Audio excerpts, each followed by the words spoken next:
Hey everybody! Thanks for joining us for this special edition of I Love Data Fridays.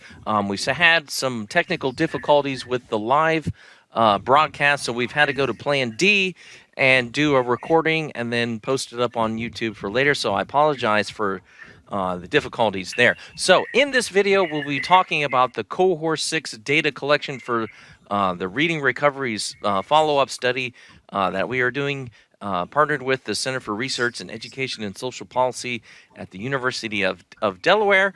Let me get to the next slide here. So who's talking data to you? Well, you've got me, Jeff Breimer-Bashore, Director and Co-Principal Investigator here at the International Data Evaluation Center. And I am joined by Allie Blakeney. Allie, go ahead and say hi. Hello, everyone. All right, and Allie is with the Center for Research in Education and Social Policy at the University of Delaware. And as we said, we're going to be talking about the follow-up study that you're participating in. And so today's agenda will be the following. It's going to be in two parts. We're going to start with Allie. She will be talking about the data collection that will be overseen by CRESP. And how you will do that, and then she will turn it over to me briefly, and I will talk about the data collection that you will have to do on the IDEC website, and then she will have some more information that about the study itself right at the end, and then I know on the screen it says a Q&A session at the end, but since we're recording this, we won't have our Q&A session, so I am going to turn it right over to Allie, and let me get you up on full screen. All right, there we go. Awesome. Thanks, Jeff. Yep. So for those of you who have joined us in the past for one of our webinars and one of the prior cohorts, usually on here with another person, but today I'm flying solo. So give me, let's just say, forgive me in advance for any mistakes that might happen, and bear with me here. So welcome to our webinar on the Reading Recovery Follow-Up Study, data collection activities for the full survey. Those of you who have received a link to this webinar either participated in the pre-survey and designated yourself as a teacher leader. You did not participate in the pre-survey and we are sending a survey as a teacher leader, or you were designated by a teacher to collect data for your school. So first off, what is this study? The initial reading scale-up study found rigorous evidence of acts of reading recovery on first grade students. So at the time, we found that it did help first grade students. However, what we don't know is whether or not there are impacts past the first grade year. So this study is designed to third and fourth grade to see if the increases that we saw in student literacy after participating in reading recovery held on through the later elementary grades. And this study is a 3-year study conducted by the Center for Research in Education and Social Policy, CRESP, that's us, at the University of Delaware. And this study is funded by the Institute of Education Sciences, or IES. So data collection for the follow-up study. What data will you be asked to collect this fall? This is Cohort 6. So we are in the final stages of data collection. So hooray, thank you to all of those who have been participating in our prior cohorts. We know it can get rather tiresome and we do appreciate your concerted effort on. So for this cohort, we're going to be collecting the same survey and test data from students who participated in reading recovery, as well as students who were tested but not instructed. To be included in this cohort, schools had to have had at least 7 reading recovery students or tested but not instructed students in the 2016-17 school year.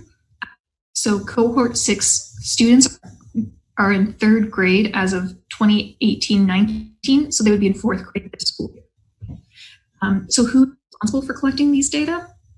It will either be the reading recovery teacher leader, again, either self-designated or did not complete the pre-survey, or a reading recovery teacher that was designated by the teacher leader.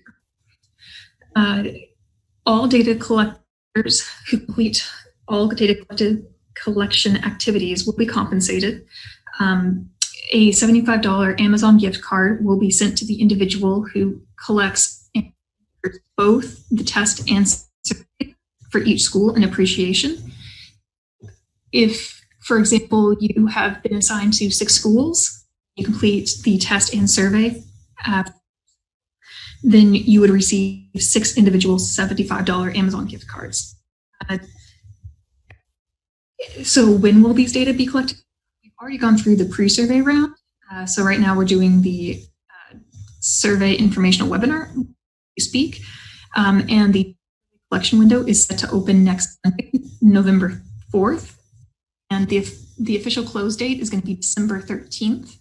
However, for folks that manage to get in all their data collection activities before November 20th, before Thanksgiving break, I will ensure that you get your Amazon gift card for the Thanksgiving holiday, so that way you're all ready to go for Cyber Monday sale. What are we asking for in terms of the data collection activities? So we need a submission of student test score data, as well as a school survey. We'll be going over both of those today, so feel free to reference back to this webinar as needed. So first off, for the test scores, these are going to help us in a couple ways. First, it's going to help us determine what the long-term impacts of reading recovery on reading performance on state tests. For those students who stayed in reading recovery or were tested for reading recovery, they were in first grade in 2016-17. And we're also going to look at how much school variability there is in the long-term impacts of reading recovery. For those who have done data collection for us in the past, you know that we look at 3rd and 4th grade. However, because cohort 6 students are currently in 4th grade, we are only asking for their test score and their survey data from 3rd grade. What test score data? We need students' 3rd grade scale scores on the ELA state assessment, and we need 2 pieces of information. We need the name of the test, we need the student score, and if the score is missing or they did not take the test, we need to know why that happened. And test data will be submitted directly to IDEC, while the survey data will be submitted directly to us. So I'm going to turn this over to Jeff, and he's going to walk us through the process of how to submit test score data. All right, thank you, Allie. Folks, let me get some things changed on my screen here so we can see what's going on. So here we are. We are on the IDEC website, and we're just looking at the test version of the website. And to enter the data for the study, the scores that we were talking about, the first thing that we will do is we will come over to the school year drop-down box here on the left-hand side of the screen. We will click 2016-17, and this will take you to your students from the 2016-17 school year.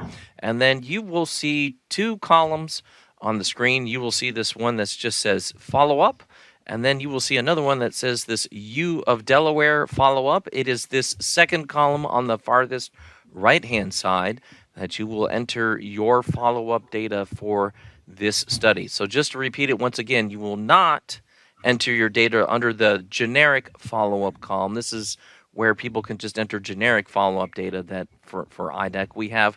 You will enter it under the farthest right column that says U of Delaware follow-up. To do that, we will click on the student's data page there, the empty data page. And this will bring up the screen where you will see the 4 questions. The first question merely just asks which assessment was given, and you're given a choice of assessments. If your assessment is in there, you can then go ahead and enter in a scale score for that assessment. If your assessment wasn't in there, you can go and select Other, which is right second from the bottom there.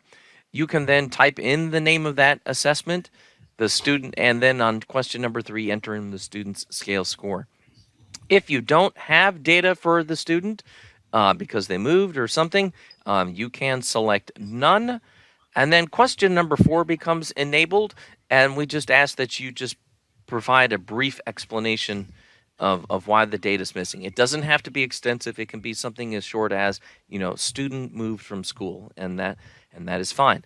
When you're done, you'll click the save button. Now, you'll notice on my screen I don't have a save button. That's because I'm looking at this student's record as if I were a teacher leader. And if I am a teacher leader doing this, teacher leaders, you have to click the acquire button first to take control of that record. And then we can see that there is now a save button. Teachers, you will always see that save button there. All you have to do is click save, and that will save your data in the database. Teachers, you don't need to submit it to your teacher leader.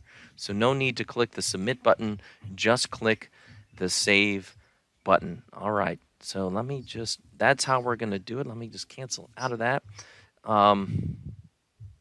Ali, I'm gonna quickly bring up your slides just to see did I miss anything on that? Nope, I think you're good to go. All right, so let me put you back on full screen, and you are ready to go. Great, thank you, Jeff.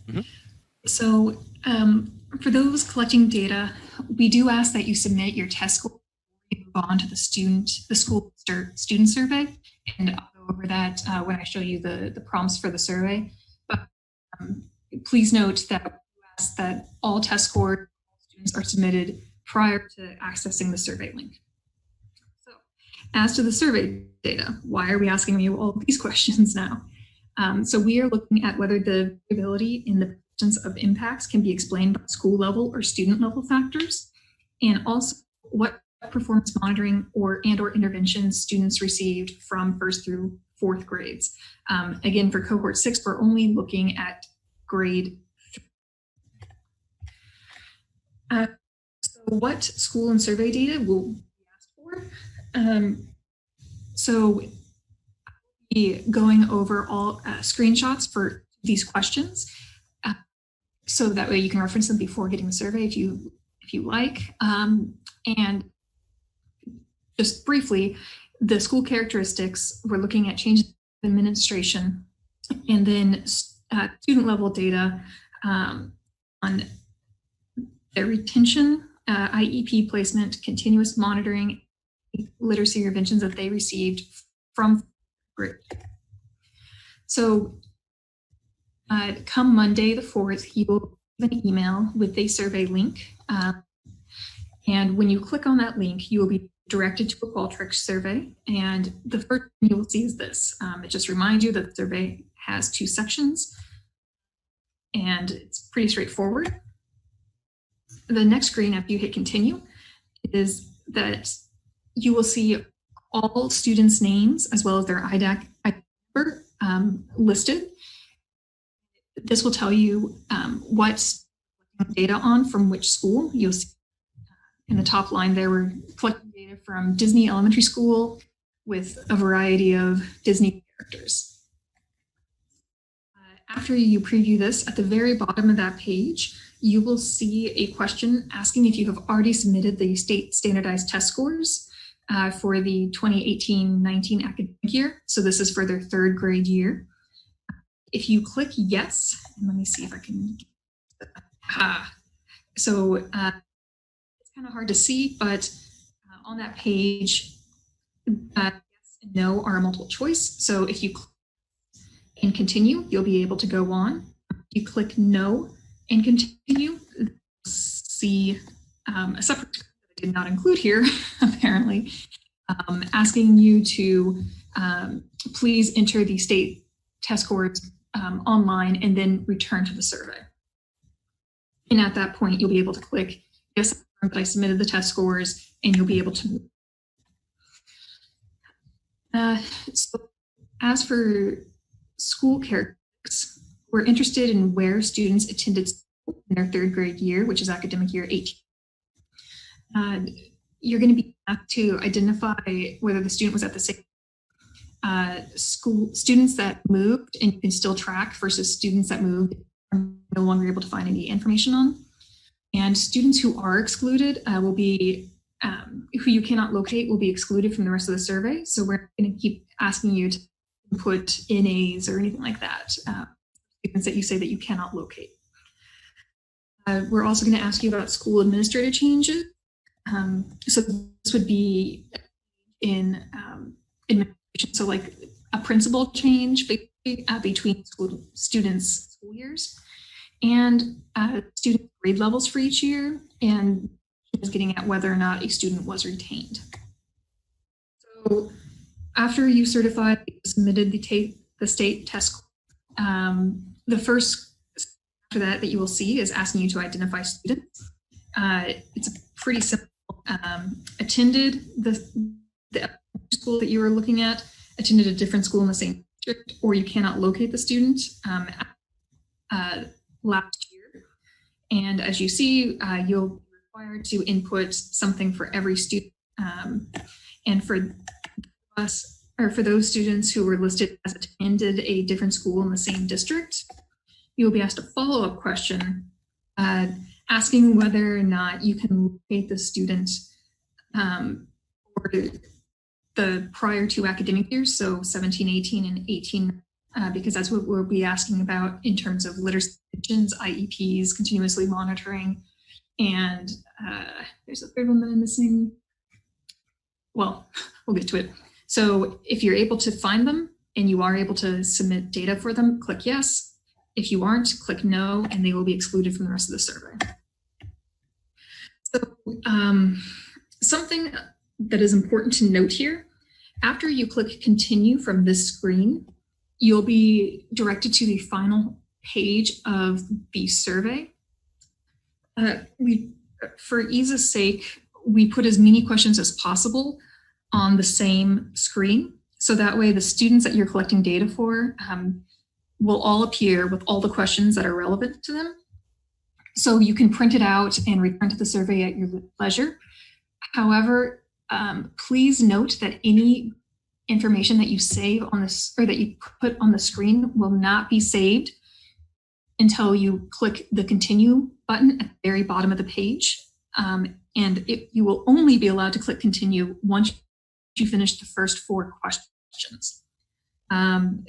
Qualtrics, which is our survey provider, has a funky, they've changed the way that they save, like their save algorithm. You'll notice on all survey screens, there's no button that just says save. That's because the service uses your cookies in your web browser to save your data. So we know how frustrating it is to like go through the painstaking task of clicking every single student and like entering all their information, walking away from the screen and then coming back and everything was lost. So we came up with a workaround. It's not the most eloquent of all workarounds, but it does work. So we recommend that until you are able to completely answer the 4 questions, the first 4 questions on the screen, don't enter any data because it will be lost if you close out of the survey browser. And once you click those, once you input the 4 all data points for those 4 questions, you can click continue at the bottom. That will take you to a separate screen that will just say, this is for saving purposes only. And then once you click back in to the survey using your link from the email, all you have to do is hit back button and you can continue your data entering activities for the remainder of the questions. So I know that can cause a bit of confusion. If you have any questions, feel free to contact me and I'm happy to walk you through it. But then I guess the moral of the story is don't enter data on the screen until you have at least all the data for the first 4 questions. If you want to enter all of the data at the same time, that's fine, but just be aware that nothing will save unless the first 4 questions are entered and you hit the continue button. Okay, so with that little PSA out of the way, the first question on the screen is going to be asking you about the student administrator change. As you can see, it's a super simple yes, no for what would be between students' first and second grade years, and then again between students' second and third grade years. You're then asked to identify the grade levels for each student in 2017-18 and 2018-19. So is not retained, you would expect them to be in second grade in 17-18 and in third grade in 18-19.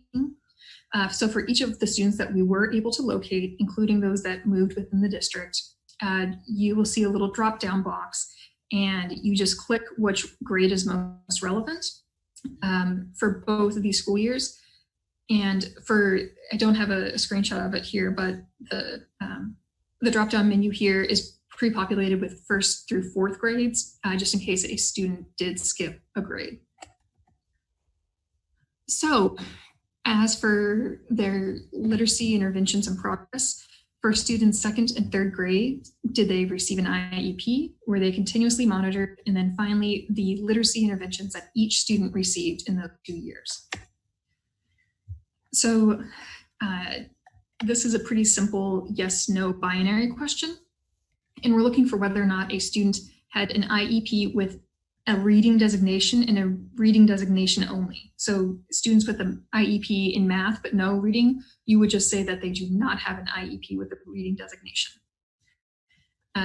We asked to provide a yes/no for 17-18 and 18-19 for each student. And then you're going to be asked if students were continuously monitored. If students were continuously monitored for 17-18 and 18-19, again, binary, yes, no. And this is the last of the 4 questions. So you can input all data up to this point and then hit continue, and then you can see progress.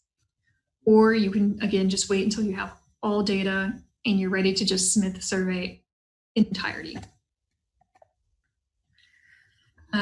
So the last part is going to be asking for each individual student. So our first student here is Mickey Mouse. Reading interventions did they receive in what would have been their 2nd and 3rd grade years if they were not retained or advanced?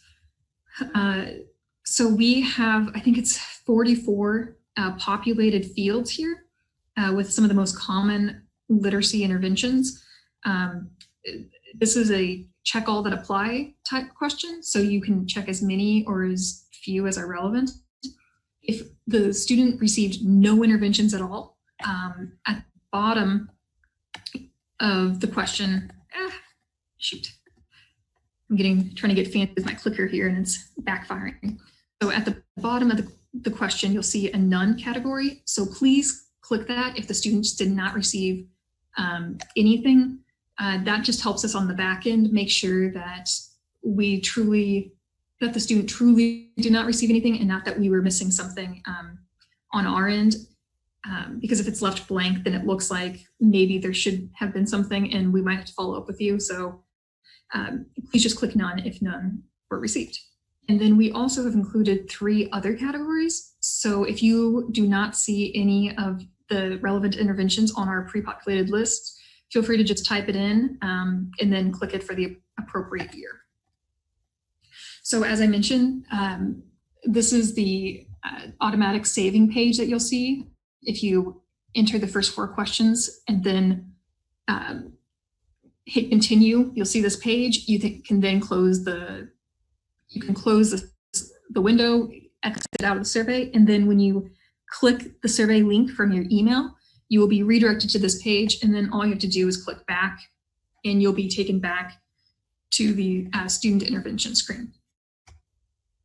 So once everything is inputted, we just ask that you look over everything one more time. Once you hit the continue button here, you will not be able to make any changes, and I will have to generate a new survey link for you. We'll have to re-enter all data for you to make any relevant changes. So please just double check. I know that things happened, and if you submit it and you realize that 1 or 2 things was wonky, you can email me and I'll do what I can. But just be aware that it's kind of out of both of our hands once continue is hit. At any button, it's been populated for all screens. So there's always that option if you just want to double check. So once you hit continue, you will see this page. Ignore this because we asked you to already submit test score data beforehand. And if you have any questions, you can contact us at CRESP-RR. Let me rephrase it, CRESP-RR@udel.edu. And this is just your confirmation that your response has been reported. So with all of that said, we've already completed our pre-survey link for Cohort 6. We are almost wrapped up with our webinar for the full survey. So on Monday, November 4th, look for the email from our office launching the Cohort 6 school and student survey and test data collection window. So if you have any additional questions or you would like more information on what we're doing, here are a few links. We have the studies webpage, a review of our data collection activities, and then an FAQ webpage. And any other questions or concerns, you're welcome to contact us at crest-rr@udel.edu or the help desk at helpdesk@idecweb.us. And Julie is incredibly helpful and has been assisting with us this project for years now. So I think that she knows more than I do at this point. So we will tag team and make sure that your question gets to the right person, but feel free to contact either of us. So with that, Jeff, anything else you would like to add or any other questions? No questions. I think I'll just add teacher leaders, if there's teacher leaders listening, well, teachers too. If school districts are hesitant about giving out data and want to make sure we can do data sharing agreements, and we have all of the documentation and stuff to help move that along. So don't delay that in thinking that you're going to make us upset saying that our school district wants an agreement. That's fine. We'd rather you talk to us sooner rather than later about it. So that was... Yes. And that is a very good point. Thank you, Jeff. Yeah. And one final thing to mention is that this survey and this data collection activity is covered under FERPA. You are allowed to release this data because it is for research purposes. I include the language citing the direct section of the FERPA law where it says that you are able to do this. I include that in the survey email. However, if you need to provide it to an administrator or anything, you can also reference it here on the FAQ website. And we have the same cut and dry FERPA language, as well as information on how to contact us to get an agreement started. And we do have some agreement templates. All right. Other than that, I think that's it. Wonderful. All right, let me switch screens back over here, Allie, and we will close things out here. So, ladies and gentlemen, I will say thank you for joining for this I Love Data Fridays. I apologize that our live broadcast failed miserably. So we went to Plan D and we did this nice recording. Like Ali said earlier with those questions, let us know if you do have any questions because we want to get them answered for you. And as I always say on the closeout on I Love Data Fridays, thank you for listening. And hey, we will talk data to you later.